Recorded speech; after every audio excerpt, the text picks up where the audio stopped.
This is the Wheel of Time Spoilers podcast.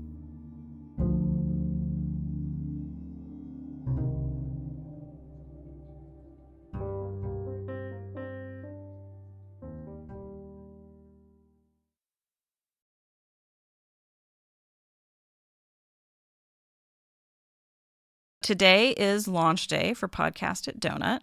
That's super exciting. First 3 episodes. There's 0th episode that is our intro that's been up for a week just as a stress test of the system. But today, episodes 1 and 2 were both released, so people can go listen to those and get fully committed to my chaos. Episodes will be coming out. Those were the 2 that we released in the What Spoilers feed, right? Yes. So if you're listening to this, you've probably heard those 2 already. But in the time between when we record this and when it gets published, I'm sure more episodes have dropped. Yep. I'm finally getting ahead. That is something that's going well for me this year with podcast production, is every podcast is recorded sufficiently ahead of where I'm editing that I actually can edit ahead as well. But yeah, I appreciate everyone on the What Spoilers feed putting up with those 2 episodes. And yeah, you can now go listen to them over on the Podcast at Donut feed, albeit without the What Spoilers intro that y'all had, because obviously that makes no sense for a brand new podcast. But yeah, today's launch day, and this will be new episode day forever for that show. So, exciting. God damn it, Donut.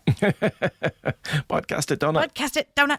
So yeah, if you are interested in Dungeon Crawler Carl or starting a new series with us that you haven't read, go check out Podcast at Donut. We're having a lot of fun with it. I think it's a good new series. The audiobooks are fantastic. Oh my God, they're so good. Aslan's like, just go ask Jeff Hayes to record you a Podcast Donut intro. Like we have Michael and Kate. Right. Terrifying. All I'm saying is Mike Dinneman, the author, has been on other podcasts that have started. Now, they're video podcasts, and we're not that, but they seem willing to go out and interact with fans. They're at that level of fame where they're just getting popular enough. They haven't been jaded enough where they have like people handling their shit. I feel like they're like still trying to get themselves out there and promote at every opportunity. Okay, not until we finish the first book. You can't make this happen until we've at least finished the first book. Because like Welcome Crawlers is I've seen that so there's another podcast out there called Welcome Crawlers that's sort of doing what we're doing. It's all dudes though, and they have an all dude perspective. And I did see that the author and audiobook narrator Matt Denman and Jeff Hayes went on and interviewed with them. Wow. Yeah. I'm just saying. We could do that. Yeah. Let us get through the first book though. Mm-hmm. Although we should post on Reddit ASAP about the podcast. Yeah, I want to make a Reddit account for the podcast so we can just interact with that and just have it not be, attached to our personalities per se. It can just be its own thing. Right. But yeah, it's exciting. Launching a podcast is always like wait, how do I do this again kind of process.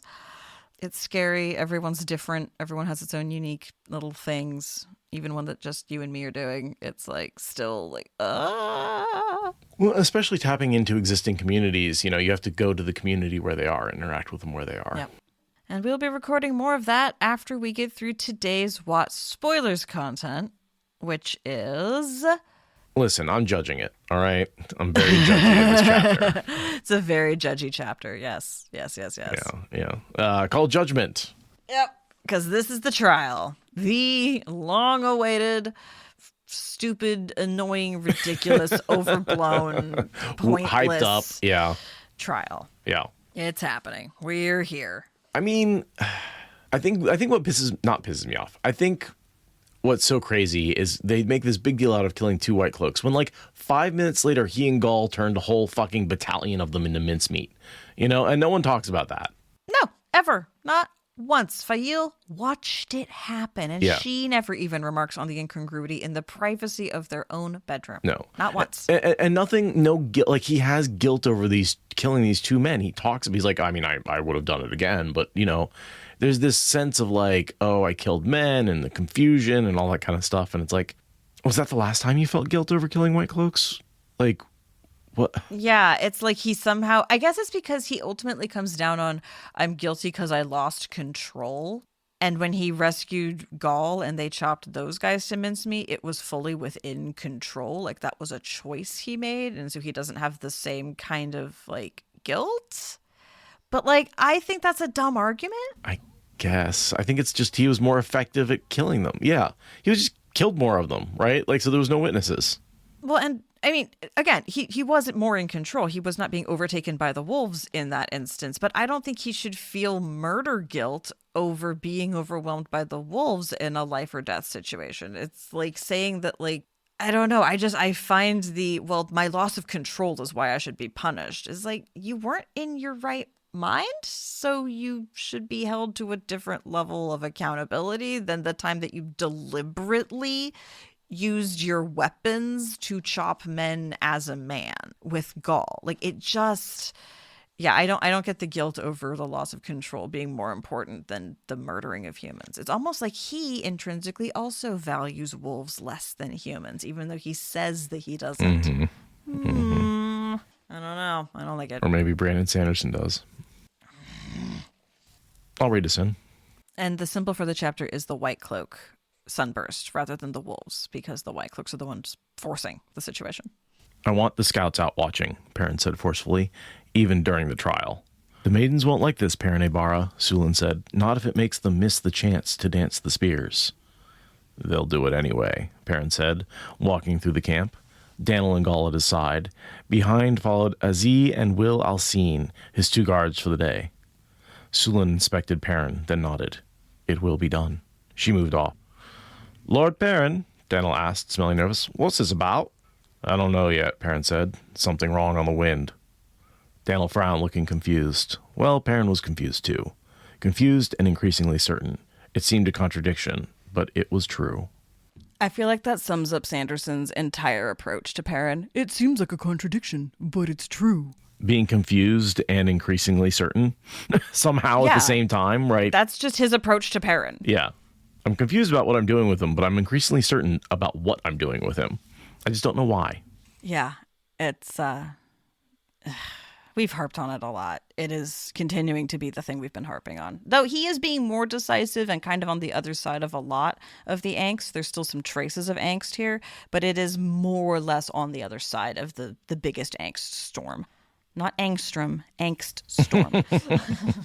The angstroms are pretty small, so there's not really a biggest angstrom. Right. It's kind of an oxymoron, the biggest angstrom. It's like one of the smallest units that, like, matters at all. Not quite a Planck, but pretty freaking small. Do you know the difference between, like, an atom and Planck length is the difference between, like, a foot and the size of the universe? Like, the proportions are about the same. I was going to suggest something a little more at solar scale, but yeah, I remember that it was cosmic rather than intuitive human scale stuff. It is astronomical in scale. Yeah, it's really hard to understand how much of the material world is empty space. It is upsetting to even begin to get close to understanding how much of the material world is just empty space. You know what blows my mind is the fact that most of matter isn't matter, it's just energy. And really, it's energy all the way down, right? Because if you look... Right, you look at, well, it's an atom made up of, right? This is, we're doing a science sidebar. Atoms made up of neutrons, protons, and electrons, right? If you add up the mass of protons, neutrons, and electrons, they have less mass than the mass of the atom. Why? Because the atom has the mass of those 3 things plus the energy of those things moving. And that actually creates a big... But then if you drill down further and you look at, like, oh, well, what is a proton made of? Well, up and down quarks. And a proton has less mass than the up and down quarks because the up and down quarks are moving. And, well, what's an up and down quark? Well, you know, are they just binding energy? All of a sudden you're like, wait, does the mass all go away? Is it all just energy of things below it moving? It's just and it kind of vibrating strings. Yeah, and then that's where we don't know. We don't know. Yeah.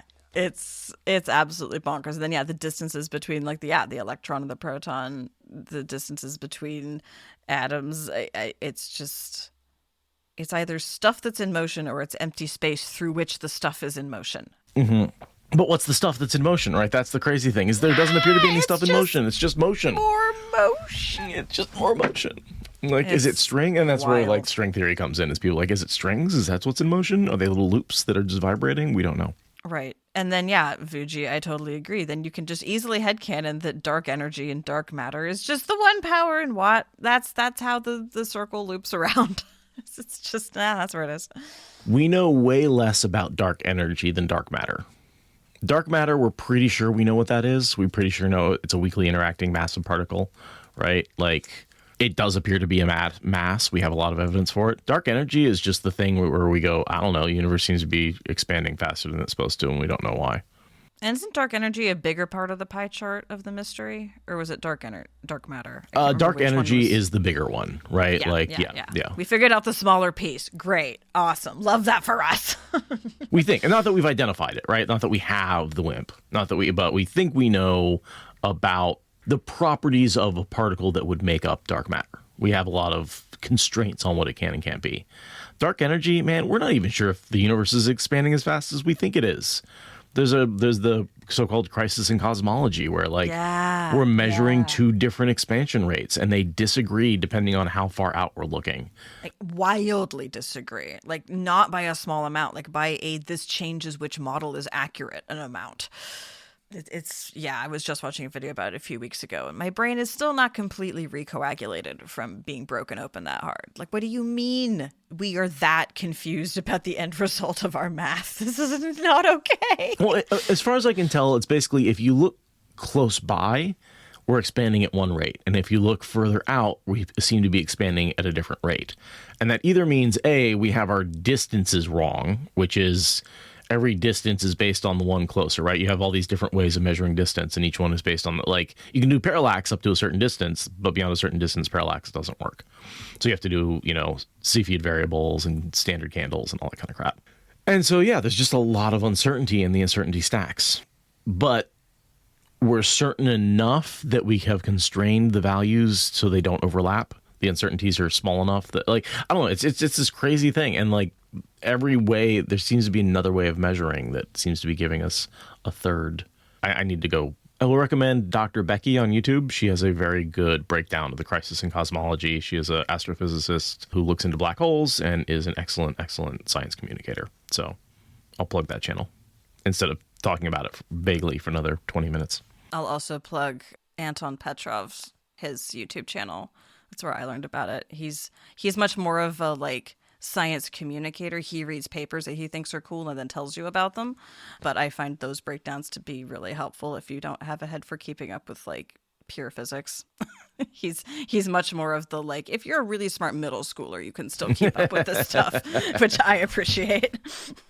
But yeah, we'll put both of those in the description and we will get back to this stupid trial. Oh man, I think it's a valuable trial. It's valuable to have it. I just wish it had happened way back in the beginning of this book. So yeah, he's here thinking about his armies and how he's going to disband them so it shouldn't bother him that they aren't cohesive. And, Gaul ends up calling him out on being happy with command and stuff. And because, Perrin is the last one to realize that Perrin has resolved his issues. The audience have figured it out. Gaul has figured it out. Perrin still doesn't realize he's gotten over his shit. And we see him being a little clever here where he's he gets that Fail has arranged for the Ashman to steal him away. And he's like, wait for my signal. I'll do it, but not unless I signal.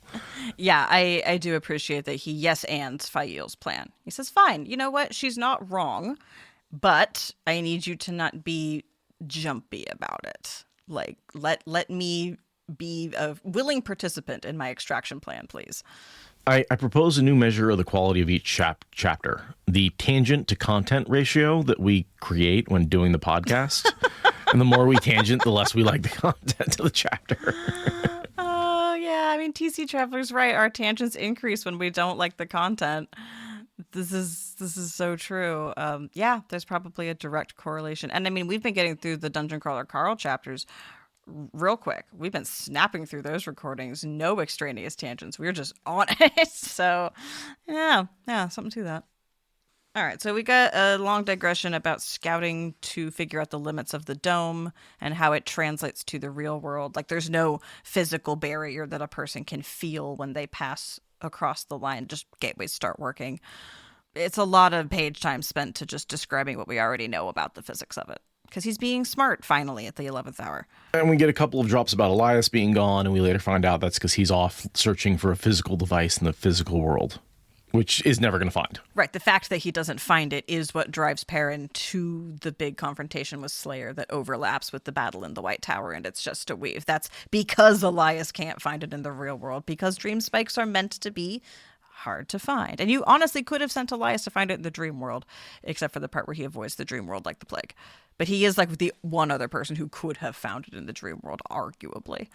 I do like that line was dropped in these books where Elias is like, oh, fuck that. Because there's a couple of times where we're like, well, why doesn't Elias know the dream world? Why isn't he doing all of this stuff? Why isn't he being... And he's like, yeah, because I took one look at it and went, no. Like, yeah. I'm not touching that with a 10-foot pole. And that's a line that he drew back in early books. Like the first time that Perrin asked him about it, way back in book whatever, Elias was like, no. So yeah, it's nice that is consistent. It's not some kind of retcon. It's just Elias is an old man and he is too tired for this shit. He does not fuck with that. And that pretty much takes us to the to Fael's POV. Unless you have anything else to say about Perrin's. Nope. That's oh no, well, I mean, he's also having this really strong sense that the trial is important for more than just his personal feelings, that there is a trap. He's putting together the pieces that there's a trap, and that, you know, this trial is the linchpin in more than he can see. It's not a feeling now, it's a firm theory. He's got Admiral Akbar sitting on his shoulder going, it's a trap! Exactly. And Gala's like, it's so good to see you in command. It just makes me feel all romantic for you. It's great. And Perrin's like, I just decided to stop protesting because it was wasting my time. It's like, yeah, that's what a leader would say. It's cute. And yeah, then we can switch to Fael.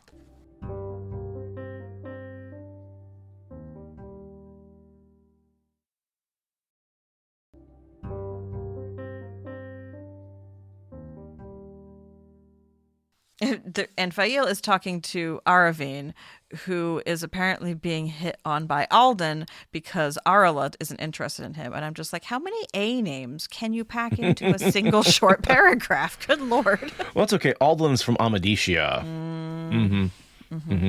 And is made guy shine by the Aiel. I mean, my name has 3 A's in it. I like the letter A, but there's a limit. Yeah, it's a good thing Abara isn't involved in this. Yeah. So yeah, Fael's doing, pre-trial prep stuff, making sure everything's organized. We think about how the rumors of inappropriate behavior have been diffused by her and Berylaine's plan, plus the, accidentally saving Berylane during the bubble of evil. So that's resolving. Again, this chapter's giving us a lot of much needed resolution that we just needed a lot earlier. But it's good. And Alden was the bookkeeper who found them when they were buried. I thought that was the kid. Yeah, oh, well, he was there helping, I should say. Not found them, but he comes to help rescue Fael. He's part of the group that helps rescue her. Yeah, he's one of the more prominent of her Gaishine army from inside the Aiel camp. Right, I should say. Yep. So Fael's only carries skirts divided for riding on the road. Got to point out skirts divided for riding. They're not pants. But they're not. But they're not pants.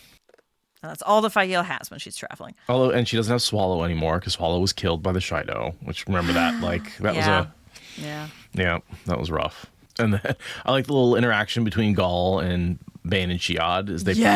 They get him his weapons, his stuff already, and they're like, we were concerned. You prepped your own weapons after all, so here's some that won't fall apart.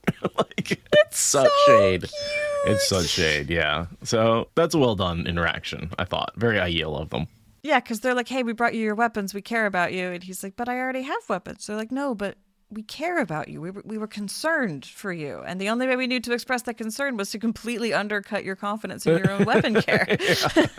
And then he laughs at that because fundamentally what they're saying is that we care. Fundamentally they're saying we went out of our way to make sure that your weapons of war would keep you alive because we don't want you to die. That's the actual subtext. And when he laughs and accepts it, he says, okay, I'll be with you on your terms. Fine. This is the equivalent of my wife handing me a nice packed lunch and me going, I was just going to buy pizza at work, and her being like, yeah, no, I don't trust you to make your own lunch. Right? Like, here's a nice sandwich. And, she's insulting my ability to make my own lunch, but she also then is showing she cares by making me a much nicer lunch than I would have prepared for myself. Right. Yeah, exactly. And also, this is Bane and Shiad operating as a single person, right? As Dr. Pants is pointing out, this is a we thing. He's accepting the tools from both of them, not one or the other. He's finally accepting that they are a package deal. I think it's partially that Brandon just didn't know the difference between them, so he just wrote them as one. I'm headcanoning it that Gaul is maturing in his relationship with his triple. But no, you're probably right, because nobody keeps track of them, because Bane and Shiad is one person. Except, again, Bane is Gaul's Bane. Yeah, you did come up with that very good mnemonic. So that's the only way for me to remember. Sidene is Peen, and Bane is Bane. Bane is Gaul's Bane. And Van Deen the Green. Van Deen the Green. Yep, that helps with which one's green, which one's brown. I think those are the three ones, the three mnemonics that you've really created that stick. And Sidene and Peen makes me so angry, but unfortunately it works. It works, yeah. It makes me mad, but it works. Yeah. Whenever I'm questioning in my own head, wait, Sidene, Sidar? Because I used to have trouble with that. I used to have a lot of trouble with that, and not anymore. I managed to find a workaround in remembering that Sidar is for the people that go to Saladar. I managed to splice that in on top of Sidene Peen because I just hated it so much. But, it's still wallpapering over something that is very much still there. Okay, so Perrin is a little bit more honest with Fail about his visions and dreams and stuff, much like he's going to do in the trial, right? He's being very open about his magic abilities, because it is Tarman Gaiden, cards on the table. Right, no more lies, no more secrets, right? We're really in that stage of the story where everyone's just like, yep, here's what I've been hiding, deal with it. Yeah, what are you going to do? Not fight in the last battle, right? Yeah, and there really is like, yeah, just give me till the end of the last battle, right? And that's sort of how the trial ends. Give me till the end of the last battle. Yeah. And I like too how Perrin says, maybe I'm just jumping at shadows. And Fael says, lately the shadows bite, so I trust your instincts. Like, jumping at shadows is a reasonable thing to do when bubbles of evil are popping out every other day. Oh, here he says he sent Elias out hunting the signs of a Waygate, not necessarily the Dream Spike, but I guess both, right? I know he sends the maidens out looking for the Dream Spike. That's why they're gone later. Elias is looking for a Waygate. So we were completely wrong in our entire previous conversation about Elias. Well, fortunately, we said it in the recording, so I don't have to do an editing radio. So, go back in and correct it. Like, people can just listen and find out. Laugho. You know why it's called Laugho? Because they listen to us and laugh at us. Yeah. Yeah. It's very, very listen true. And laugh. Yeah. Some description of Morghese as Morghese instead of Mogadine. What's her fake name? Megden. Yeah, she is fully Judge Judy'd out at this point.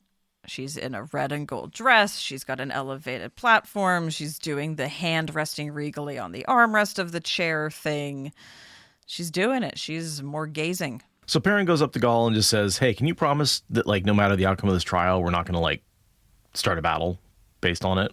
And Gaul's like, are you willing to, abide by the ruling? And he's like, no. So, no. You mean Galad, but yes. Galad. What did I say? Gaul. Galad. All right, cut that in. Yeah, and it's, it's a way of it's a way for Sanderson to really emphasize that these are two very honorable men trying to figure out how to get their moral compasses to align. And it's sort of this negotiation of proving that they are in good faith, but also they have mutually exclusive desires. And how do we resolve that is kind of what I choose to take out of this. And then here's where I get really pissed off about the lack of mention of the other Whitecloaks he killed, where he's like, I killed those men in Andor when Morghese was queen. I should abide by her judgment. What about all the other men you killed? Just these men? Are you not going to be like, oh. I don't think that was in Andor, though, was it? Oh, that may have been in, well. Where? It was in wasn't it in the Caroline Grass?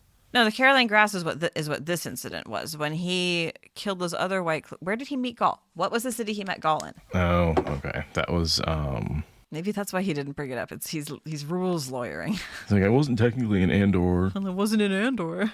Because the Caroline Grass is in Andor according to old maps, but there's not really people out Altara. there. So. He's in Remen in Altara. Yeah, so that's a completely different jurisdiction. So that must be why he never thinks of it. Because his morality has a legal code. All right. So, all right. I mean, no, that's a perfectly good answer. Is why doesn't Morghese have jurisdiction over him murdering all the Whitecloaks with Gaul? It's not in Andor. Yeah. And there's no witnesses to accuse him of it. And there's no, so he's not going to be like, oh, by the way, I murdered a bunch more of you guys. Yeah. You ever wonder where that battalion went? Yeah, that was me too. Yeah. Those 8 guys that just mysteriously chopped themselves to bits at Altaria, that was me. You would think they'd be like, oh, yeah, well, some guy was killed by an axe and wolves, right? Like, because there were wolves helping him out in that fight. No, it was just him and Gaul. It was in a town. Okay. I thought there were some wolves, like, picking them off on the outside. No, you're right. You're right. Yeah, that was totally like in an urban environment. There were no wolves. There were no wolves. I'm like, oh, yeah, when Perrin fights, wolves show up. No, that was Dumai's Wells that one time. Yeah. And the last battle. And the last battle, that other one time. The other one time. And, the first fight with the Whitecloaks that we're doing a trial here for. Well, obviously that one. Yeah, so that other one time. Sure. Yeah, your other left. Your third hand. And so Gala basically says, hey, you killed these 2 people and you're a dark friend who brought Trollocs to the 2 rivers. And Morghese is like, yeah, that last one is bullshit. I'm not going to even try that. Like, that's dismissed right out of hand. Yeah. It's not relevant. It's not helpful. And, like, nobody in their right mind believes that Perrin's a dark friend. Like dark friend is not the kind of thing you prove with a trial. Dark friend is, I mean, maybe it is. Possibly. We've never actually seen any dark friend trials other than the Whitecloaks pretending that they have jurisdiction before they just summarily kill people. I mean, I feel like you could... I think the thing is, the people who are brought to trial for being a dark friend are so obviously dark friends from the things they've done and the things they've said. We've never had to be like putting together evidence that someone's a dark friend, right? We've always been like, oh yeah, they murdered this guy and said, hail the dark one. Like that's right, exactly. The Great Lord. Yeah, exactly. So Morghese is looking at Perrin and his, evident and avowed alignment to the light side and being like, no. I've been with this guy. Yeah, he's killed way too many Trollocs for him to be a dark friend. Yeah, we can have a trial about an actual, violent conflict between humans, but this big existential thing that makes no sense and nobody except a few rabid Whitecloaks believes, no, I'm not adding that to the trial. And Galad, I think, has it there more to placate his men and fulfill the paperwork requirements than because he actually, believes it. He lets it drop quite easily. Because of Bayar, I accuse Perrin Apar of killing 2 people and being a poopy head. Okay, we're not going to trial him on the poopy head. Exactly. And then we have pages and pages of this very clinical description of what happened and Perrin having a very emotional retelling of how it went in his head that I don't think we need to reread because we've all read Eye of the World a bajillion times. We know exactly what happened. Yeah, I mean, I can say a few things. Him saying he should have thrown the axe away, but Elias convinced him to keep it. I kind of remember that. And yeah, I do remember that, but it was... Yeah, because he was thinking about how he was ready to mercy kill Egwene if the Ravens caught them. And he's ready to throw the axe away. And Elias is like, dude, that is not a good reason to throw the axe away. Keep the axe. You want it in that eventuality. Everyone knows wolves serve the Dark One. Really presenting... the fear was there. He's really emphasizing that the Whitecloaks were afraid. I never thought the Whitecloaks were afraid. Yeah, okay, that was the one thing I did want to point out is how there were very fine people on both sides. Yeah. And it made me mad then, and it makes me extra mad now because it makes me really mad now. The things that have happened since these books came out and the education and horizon broadening I've experienced since then. And there were not very fine people on both sides. One was a violent mob with torches, and the other people were just trying to exist. Literally, that's what happened. You marched up to them, encircled them with fire, and demanded that they submit to you, and then accused them of being obstinate and deserving of violence when they didn't instantly submit to you. No. Do you think the Whitecloaks have escalation training? They only get escalation training, just like cops. I gotta say, the Whitecloak cop analogy has never been perfect to me, right? Because they're not a domestic force. They're not trying to enforce laws. However, the slave catcher, ICE agent, analogy works really well. Yeah. They're not an official police force. These are not police officers. I mean, fuck the police. Don't get me wrong. Like, I'm still, But yeah, the analogy fits better. The analogy fits better for the ICE agent white cloak parallelism for what they're doing, the way they're terrorizing people, the way they're grabbing people. Oh, are you a dark friend? Oh, are you an immigrant? Right? Like, yeah, we're just going to bust into your house in the middle of the night and rip you from your bed in your underwear and just, march you into the street. And hold you without, guilty until proven innocent, right? Like, I mean, yeah. Yeah, no. And I mean, and that's where the analogy to the cops has always felt like it should be there because, slave catchers are the basis of how we've modeled cops. Like, they do grow out of that. But yeah, there are standards that the cops are held to that these ICE agents can't meet. And yeah. And it's just a better parallel for what the Whitecloaks are doing. Yeah, no, that's a really, really good point. That actually we've got a better analogy now. Fuck.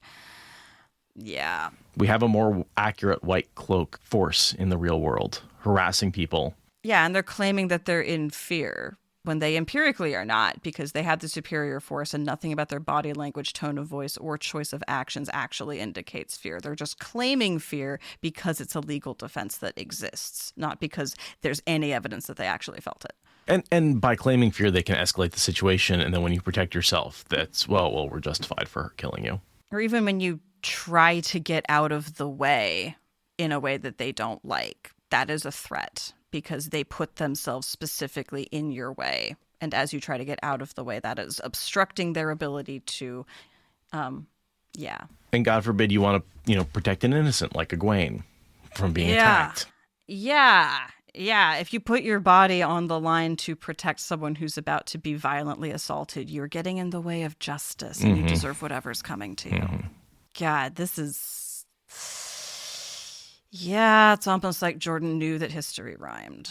It's like these forces have arisen at various times in political states in the past. It's almost like this is just a thing that asshole people will do. Forgive me, Harvey is rocking my fucking desk.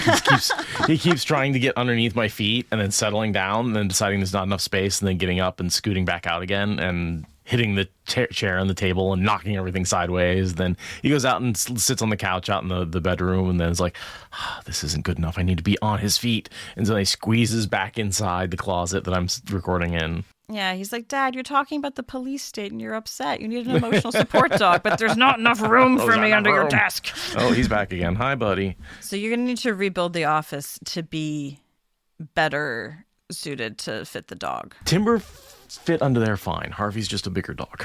He's not a lot bigger. He's only 15 pounds heavier, but... He's got longer legs, though. He's much longer, yeah. He's a tall boy. So you're going to have to completely remodel your office to fit your current dog. There is a very real possibility of moving the office into the garage. Oh. And sort of building a space down there to record in. Well, make sure that you take the dog's measurements into account when you do that. Yeah. But he's settled down at my feet, under my feet right now. He's doing a pretty good job. Because we stopped talking about the police state, I guess. I know. He's very upset that we talked about the police state. Yeah. Harvey is a cab forever. Oh, yeah. He was homeless for a little while. He got abused by the police, I'm sure. Riot dog.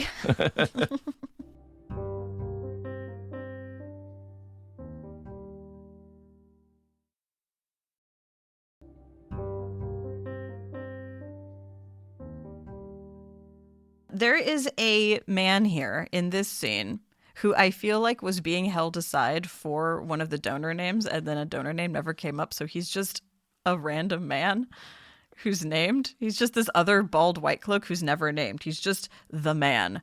He has nothing to add. He just is there to say, I agree with everything that was said already, but he never gets named, and I feel like that was a donor name that just never got filled. Okay, so according to Encyclopedia Watt, that is Oratar, young man with dark hair from The Dragon Reborn. Oh, this is interesting. This is an error. Encyclopedia Watt made has to be a mistake. This link took me to Lord Orban, who's the guy who captured Gaul and bragged about the lion. Yeah, that's not this guy. No, this is a white cloak. Yeah. Who was ostensibly there in Eye of the World. Let me see. Okay, but Ortar is this guy. Child Ortar is a member of the Child of the Light. Orator, Orator, is a young and bald. He is a short, a little plump around the middle, and his long nose is pointed like a beak. He was present when Perrin Ibarra killed 2 other members of the Children of the Light. He confirms Jared Byers' account of the murder. Well, he's not named in this chapter, and that's weird. First mentioned Towers of Midnight, Chapter 7. He killed 2 children on a forgotten road in Andor some 2 years ago. I was traveling with Bornhardt's, this is Bayer, Bornhaldt's father. We met Perrin Ibarra on a campsite off the main road. There are others that confirm this, Gollin asked. Child Oratar can, and Child Bornhald can confirm what we saw in the 2 rivers.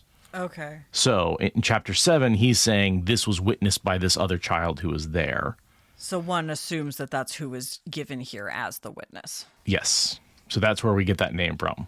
That's a reasonable assumption, but it's weird that he's not named in the trial proceedings. You think they would want to put all the names in the official court record. Weird that they leave that out. And then, yeah, there's an error in the Watt Encyclopedia Watt that links to the wrong article. We should tell them, because they're supposed to be infallible. But yeah, this is the only time he's mentioned. And it does seem weird to just add in, oh yeah, there was another white cloak who saw the whole thing. And he's the man. It's just weird. I just feel like it should have been like Child Bayar and Child Oratar will give their report. You know, I feel like that's a sentence that should have been said instead of just, oh yeah, there was this other guy. Anyway, I guess it's to emphasize that we're in Perrin's head, so we don't know all the white cloaks, but it just feels like something you would put in. I feel like the stenographer should be putting a flag on the play, being like, and who is this man? I guess there aren't stenographers at this point, but there should be.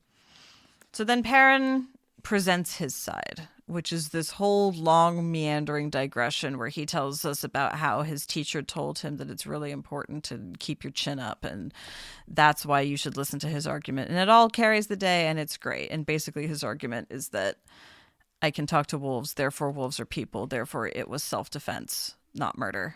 Which is a solid argument, but he's really self-righteous about it. He does that argument, right? It was self-defense. But then he immediately says, to be honest, Your Grace, I wasn't in complete control of myself. I was ready to surrender, but with the wolves in my head, I felt their pain. I had to fight. I wasn't, it was self-defense, and I wasn't in control. It was both self-defense and I'm pleading the insanity clause, whichever one's going to get me out of this. It's just not a good argument on his side. He just doesn't defend himself very well at all. I like the self-defense argument because that's how I read it. And then I actually was out of control. It cheapens everything. And I don't know, maybe you should work it out in therapy instead of with a judge. They were killing my friends. I expected them to come swinging at me. I struck first, right? That's just... And I get it. Part of his personality is feeling like he has to be in control at all times and he can't hurt people. It's a big thing for him to lose control, but I still don't think that it's something that needs to be punished by a court of law. It's just just because it's a big part of your personality doesn't mean that it's a legal failing to have had a tough time. And I think what really bugs me about this is so many characters kill so many people. Matt murders dark friends left and right who are trying to steal from him.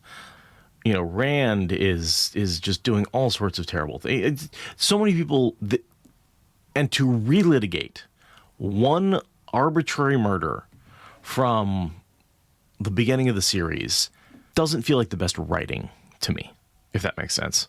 And of white cloaks? Of white cloaks with no backstory? These white cloaks mean nothing. They have no presence before or after, aside from as murder victims. They're essentially fridged, right? They exist only to die. And they're white cloaks. Why are we spending so much ink on that? No, I completely agree. I would argue they're not even fridged because they don't even really create character development for Perrin until it's wedged in here at the end. He never thinks about, oh no, I killed those men. I feel bad about it. Not once until this trial comes up.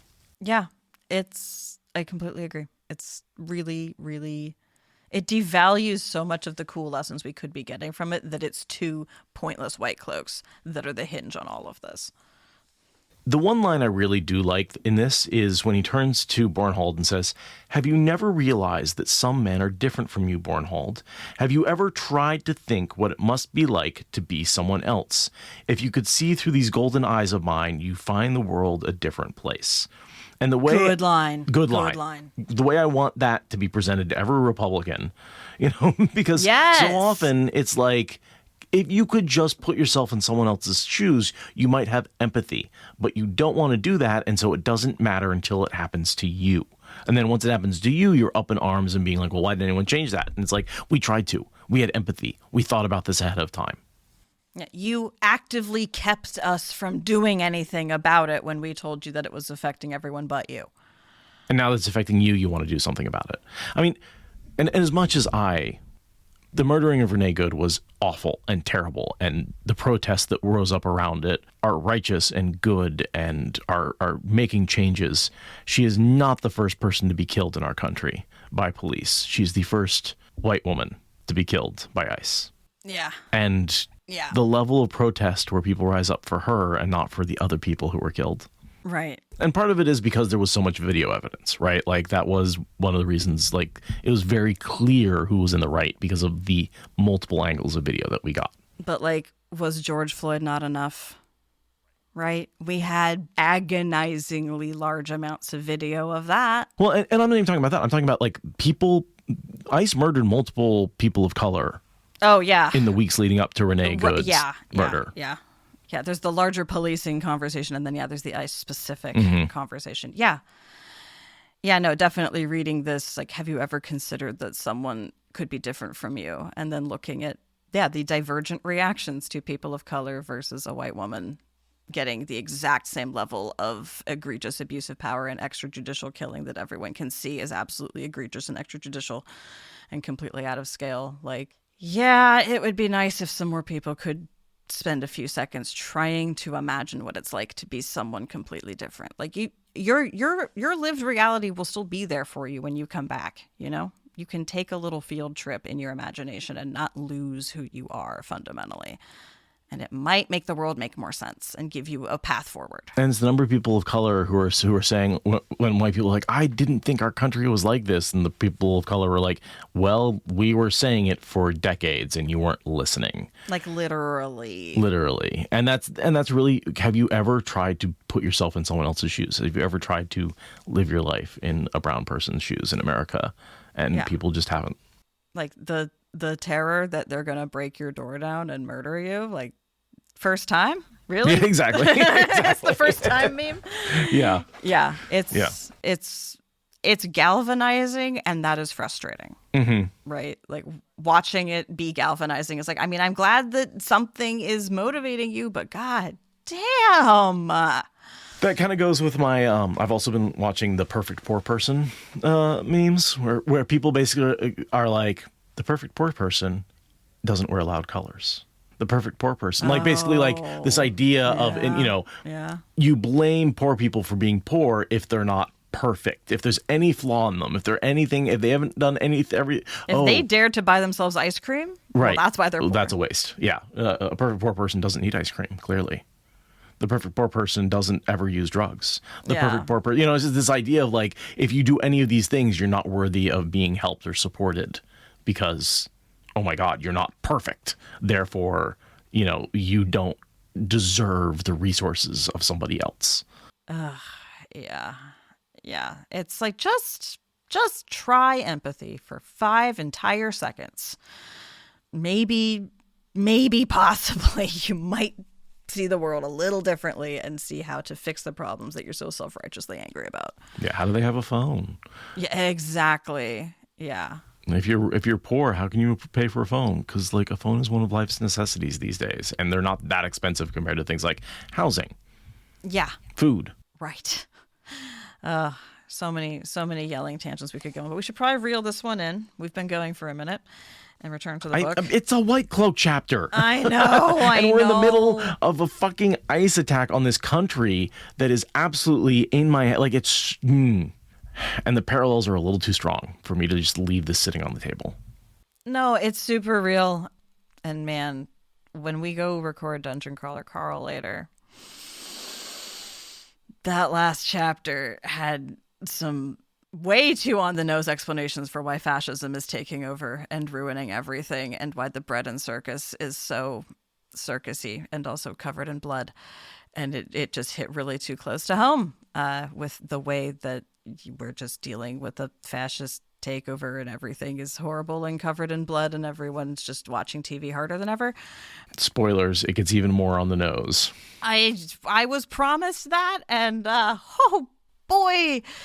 So yeah, no, it actually pairs well with this Whitecloak chapter, and Perrin being like, could you please have 5 seconds of empathy to realize that the fact that you are a terrorism hate group is why you see the world as full of enemies. Because, I mean, that's what it is, right? That's why if you can make the argument that the Whitecloaks were afraid, or the ICE agents are afraid, it's because they've decided that the world is full of enemies that are out to get them, and no amount of evidence will change that. I mean, we see Bornhold here being like, it's not what I saw, it's what I know. It seemed that you were doing the right thing, but I'm sure that there's really a plot. Like, that's the brain pretzels that these people are doing. Like, where's the Second Amendment guys coming to defend us from a tyrannical government that's snatching people out of their homes? Right? Like, the fucking brain pretzels that these fucking people will go through to defend the fact that they've decided that the world hates them, and there's no evidence that will matter to them.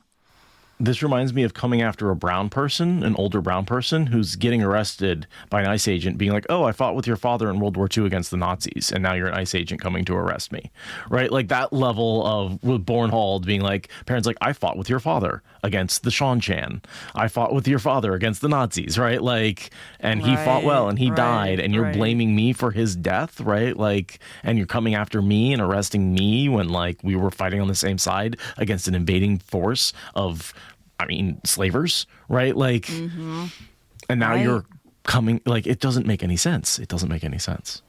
And if you literally could take 5 seconds, 1 second to like think about this from anyone's perspective other than the one that you've been so comfortable with, like maybe you could see that this is not the only way to look at the facts. This is not the only way to look at the world. This is not the only way to brain pretzel yourself. And of course, he's got Bayar on that side being like, he's evil, he's what we know is Grendel, right? Like, no, Bayar's the one that's raving. Bornhold is actually factual-ish. He's like, but like you can see that he's either going to model himself after Galad or after Bayar, right? He's oscillating between the two extremes of like actual logic based on cutting your emotions out and pure emotions that were installed by, you know, a Forsaken. And Bornhold is struggling. He literally is getting a headache. He sits down and puts his head in his hands. Like he's actively getting a headache from how hard it is to be between these two poles. Perrin says, can't you see we were fighting alongside the Whitecloaks? Bayar, you seem to be, Bayar said wildly, just as you seem to be defending the people in the two rivers. Don't trust your eyes. Don't trust the things you see. Believe what I say. And the final order of the party. Mm-hmm. Yeah, exactly. Like Bayar has, for reasons of magical evilness, but still Bayar has fully committed, and he will brain pretzel anything to fit that worldview. The brainworm has completely taken control. And let's be honest, Grendel probably used the lightest touch of compulsion on him. Oh, yeah, no, she didn't pick the most rabid one by accident. That was a choice that she made. She looked over them and said, oh, that one's good to go. Just a slight more nudge, just a little bit more. Yeah. Because the whole incident with him trying to kill Perrin with them escaping happened long before. Oh, yeah. His encounter with Grendel, right? Like he's... Totally. And like it's... You know, she wanted to leave Bayar with the maximum amount of agency to, you know, figure out a way to kill Perrin, which means the least amount of compulsion is what you want to do. So that way his brain is like the most cognizant. And so picking the one who was already kind of fired up to hate him viciously anyway, the brainworm was already half installed. All she had to do was give it a little bit of growth hormone. And so Morghese looks at all this and decides she's going to ignore any nuance and say, well, you know, the letter of the law says this, and that's what I have to stick by. So letter of the law, you're guilty. Yeah, because I'm an originalist, and what the founding fathers wrote down on paper in a rush is definitely the end of the discussion. Which is the exact opposite of everything we know about Morghese and the way she actually makes decisions and rules the country. It's very different from how Elaine handles things. I found that to be a very disappointing. Well, you say that the wolves are people, but I'm going to consider them legally livestock. And I'm just like, this is giving, well, it's legal to do chattel slavery. Well, it's legal to build death camps. Like, that's what this is giving me, and that's not what I expect from Andor. No, I sort of, if you think, again, just because I'm going deep into the politics on this episode, but right, imagine it was Perrin with a bunch of black people and they were slaughtered by the Whitecloaks, and technically they're property. Right, they're only 3/5 of a person, so yeah, that's definitely the energy that this is giving me. Is like, well, yeah, I'm an enlightened northern judge, but like, you can't disagree that these people are property. They're not people. Like, that's what it's giving me. And it's like, I mean, I know that like wolves and people, but like, I don't know, Hopper's a person. The wolves are people. We've made that really like a big part of the world building, and a big part of Perrin's personality is that wolves are people. And to have our golden-haired queen of justice say wolves are not people is just a letdown. It's a huge letdown. Because like, Perrin's not guilty. He was attacked and the outcome was unfortunate. Like that. And then she turns it over to Galad because she's like, well, Galad's a good man. He'll make the right decision. And I'm like, that's a horrible gamble. That is a horrible gamble. And not to mention, again, not something the Queen of Andor would ever do. And she's in her role as Queen of Andor during this judgment. Yeah, legally speaking, you're two and also legally, she's arguing that Perrin and Egwene were a mercenary band. Right, that's the legal argument, is that there were two unauthorized military units. Yeah. And it's like, that's calling the Palestinian people a military force equal to the Israeli military. Like, rocks versus rocket launchers. Totally equivalent forces. And is a completely unnecessary decision unless you have made the decision that he's guilty, but also don't want to give him the appropriate punishment. It's such an out. It's such a like... It's weaselly. It's weaselly. It's very weaselly. And I don't associate weasels with the Lion of Andor, because Lion of Andor. Mm-hmm. No, this is Sanderson's peak. He does this in his own books too, right? That he sets up this big moment, this big trial, and for plot reasons, characters make decisions that don't fit with the character. This is something I see him do. He set up multiple trials, right? There's a whole Adolin trial in one of the books where he's basically trying to argue for, minor spoilers for Stormlight Archive, but he's trying to get allies to help them fight, right? And so he goes up and does this whole presentation, and there's all these weird technicalities and laws and stuff like this. It feels very much like this. And at the end, he doesn't get what he wants. And the whole thing is long and drawn out and pointless and feels out of character, and it feels just like this scene. Some people, and like, there's a moment in that trial that is set up that is a good moment, and you can tell that's why he wanted the trial to be there, but the trial itself has so much leading up to it and so much crap around it and so much build up and so much, but then it doesn't matter. And that's how I feel about this one as well. There's all this build up. She pronounces there's this out of character stuff from her gaze, and it's all just so that Galad can forgive, can show, be magnanimous and be like, oh, don't worry about it. You saved me, so. It's so Perrin can have the release of guilt, but the only reason that the guilt was there was because this paramilitary force insisted on shoving it down his throat, and Galad wasn't even there. So when Galad gives absolution, it's like super clinical. Yeah. And somehow it still works for Perrin, and I'm just... Yeah, it's a little deflating. It feels like a moralizing stance from a moral axis that I don't agree with. and the trial just never feels like it has any impact, because Galad could have forgiven him at any time. But I wanted it to be legal. Why? You don't even acknowledge being an Andorman, Mr. Rebellious leader of the Two Rivers, Manetherin magic. And how do you hold someone to a legal standard who literally has 3 rulers giving him, fealty? Those rulers are the laws in their own land, and they give him fealty. Like, I just... Yeah. Not the way we wanted this to go. I think this trial has always been something that I found unsatisfying, and as we're digging into it, I find it infuriating. Like, I thought I'm so much angrier at this chapter than I thought I was going to be when doing my notes. Yeah. It's, especially with just the way the world is right now, what's Sure. happening with our country. and what's happening with our country's relationship to other countries. And we're recording this on January 20th, by the way. Since we're talking about modern, that's events. Our timestamp. We're currently threatening to destroy NATO over Greenland. That's our so it's I think extra infuriating because this is upsetting in ways that mirror what's upsetting about the outside world right now. And the conclusion isn't satisfying in a way that like resolves the problems, right? It's just that it brushes the problems under the rug and says, "Oh, we'll be loyal to you now." Yeah, and I agree with Pants that it feels like Gilad because he's doing what's right based on legal codes, right? Gilad is lawful good, which, feels like an oxymoron. But like Morghese is supposed to be a little bit more chaotic. This is supposed to be how if Gilad had come up with this whole solution I would find it way more believable. But Morghese is supposed to be more chaotic and just good and not focused on laws. Like Gilad ends up being the more flexible one by getting to set the punishment and ends up setting it as serve in the last battle with honor and pay a blood price to the parents of the men you killed. And Morghese not taking into account any of the time she spent with Perrin, any of the personal experiences she's had. Like, just not how that would work.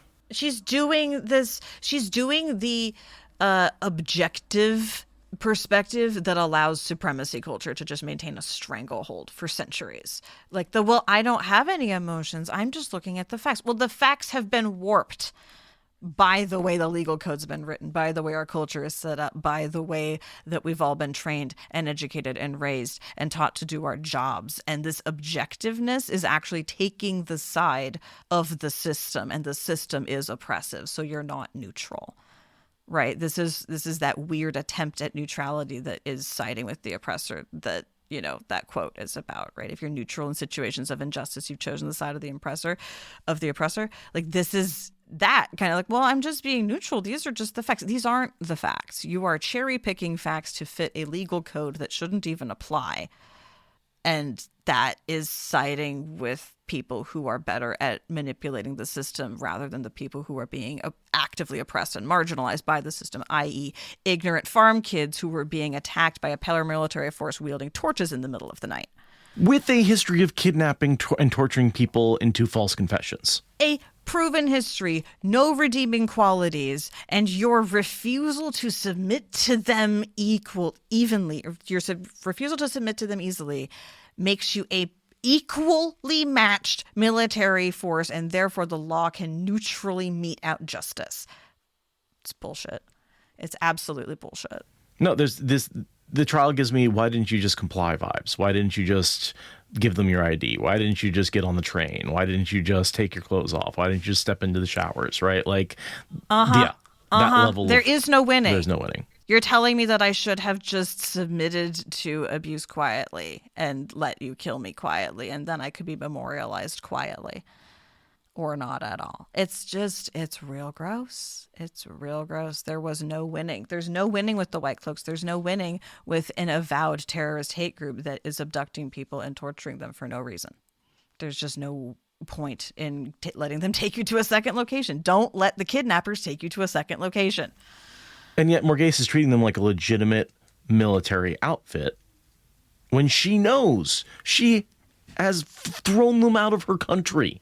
But now she's saying that they had a marginal right to be there. Oh, you were unauthorized, but you still had a legal right to put Perrin into a situation where he can now be accused of unlawfully killing. Mm-hmm. Like, if she had known about this when she was queen, she would have protected her countrymen, her poor, innocent countrymen, and fucking kicked the Whitecloaks out and slapped them on the way. If she had been queen and heard about this incident at the time when she was literally queen, this is not at all how she would have responded at the time. No, she's immensely disappointed that Gilad is with the Whitecloaks. But here she is upholding the Whitecloaks in a pre-Gilad state as having any amount of right to judge one of her subjects. Perrin's one of her subjects. Yeah. Yeah. She should be protecting her own people, but instead she's siding with rich, abusive men. And making him a mercenary band?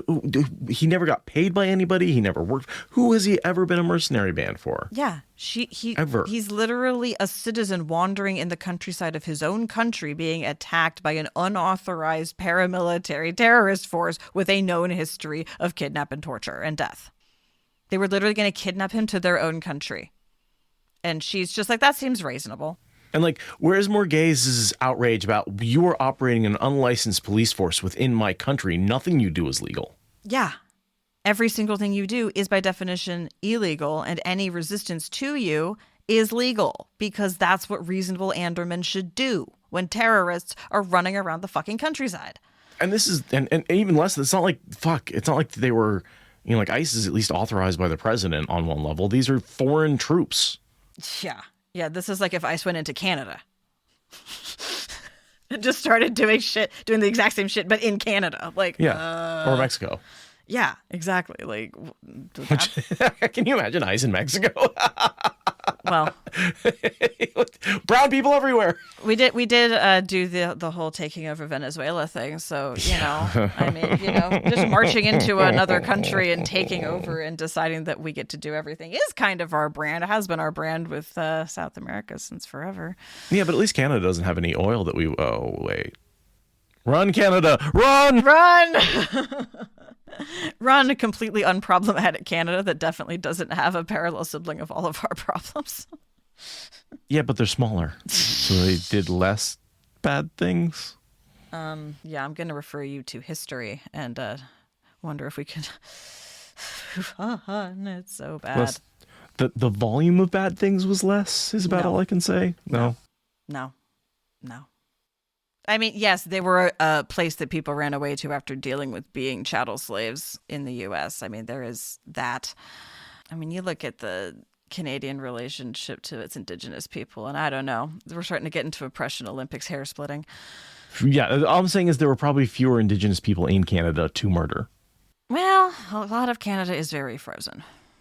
But I have not deep dived that history enough to know if that is true or not. I'm making a terrible analogy to be like, well, there was less people to murder, so they're more innocent. And I don't think that's how that works. How that works. It's more of a per capita thing. Oh, okay. Yeah. I think we can finish this chapter out. Oh, so Perrin calls out Bayar, which is great. Perrin says, "Is that why you told me to escape? Is that why you gave me the sharp rock?" And Bayar goes, and I do like that because I feel like that helps solidify Galad going and Bornhald both going, "What the hell is up with you, Bayar? Your arguments are just really shaky. Like, they're shaky, but they're really shaky." Which is also the other reason why he shouldn't have fucking lost the trial. Yeah. And so, yeah, basically, Morgaze passes it off to Galad, hoping that her instruction of Galad has prepared him to do a nice needle thread on not killing Perrin later. And, yeah, Galad says, all right, I'm going to think about it, and leaves us on just a weird, unsatisfying cliffhanger at the end of a weird, unsatisfying trial. You're guilty, but we're not going to do anything about it because we need Perrin to be able to save your life first before you make a decision. For plot. Yeah. Yeah, the Sanderson flail with the Perrin plot is really, really hitting some wild swings at this point. I think it starts to kind of come back together after he saves the Whitecloaks. Mm-hmm. But this is kind of the nadir of this whole situation. Yeah. It gets a little better. Once we get rid of the Whitecloaks, Perrin gets to be, anime, I'm behind you, teleportation, superpower hero. And I like that part. That's a fun part. Once Galad and the cool Whitecloaks are just another little unit in the mosaic that is Perrin's army, it's better. Galad and Elaine together is more fun. That all comes after this, but this is really the nadir of this plot, and I didn't like it, but I did enjoy the cathartic raging at both the world and the chapter that we got through. I hope we didn't alienate too many listeners, but hopefully they just hit skip as necessary, and we'll come back next week. We try not to delve too deep into politics, but shit's going real bad right now in the U.S. Real bad, and real the fast. Parallels are way too appropriate for me to not bring it up. Yeah. I try to use this space as a moment to breathe away from that, but this particular chapter had too many parallels to not just run with it. Sometimes, as I often say, these books help me understand the world, and sometimes you got to just lean into the part where it hurts and see what comes out in the course of purging that. So I hope that the audience got some cathartic screaming out with us. Well, and just the climb to power is so repetitive, right? History rhymes. We see the same bullies doing the same things. You know, Jordan wrote this not because he could see the future, but because he could see the past. Right. Exactly. And Sanderson, you know, for all of his fumblings and flailings, does love the books that Robert Jordan set, does love the world that Robert Jordan set up, and is doing his best to write how the story was going to end. And, you know, he can't get it all wrong, given that it was a good faith effort. No, and yes, some of it's right. We did need this resolution to happen. I don't like the way it happened, but I do think it needed to happen. And it has happened.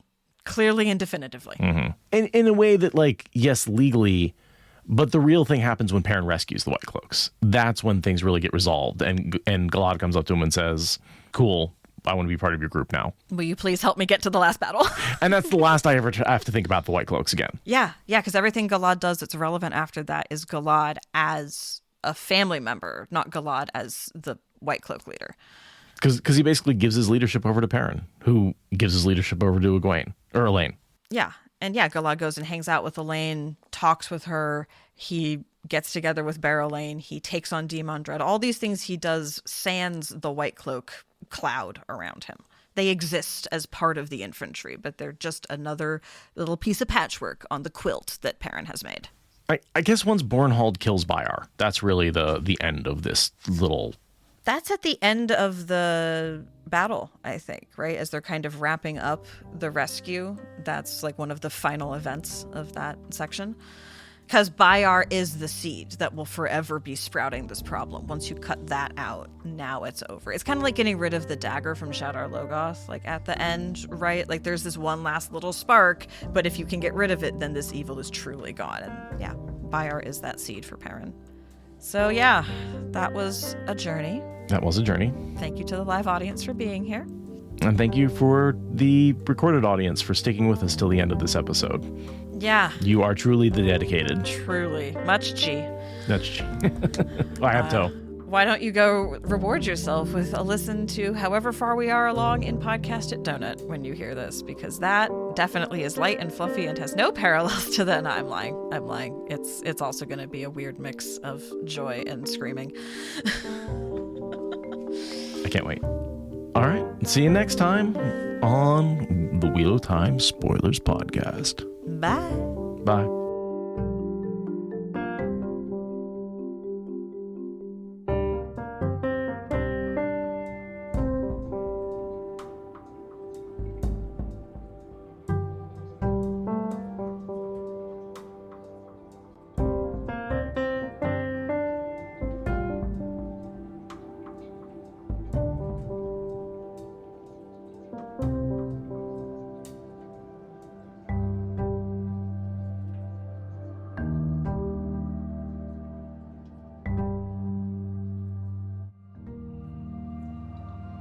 Thank you for listening to the Wheel of Time Spoilers Podcast. Please rate and review us on your podcast app, and consider supporting us on Patreon for ad-free episodes. What Spoilers is a production of Fox and Raven Media. For more podcasts from Fox and Raven Media, visit our website at foxandravenmedia.com.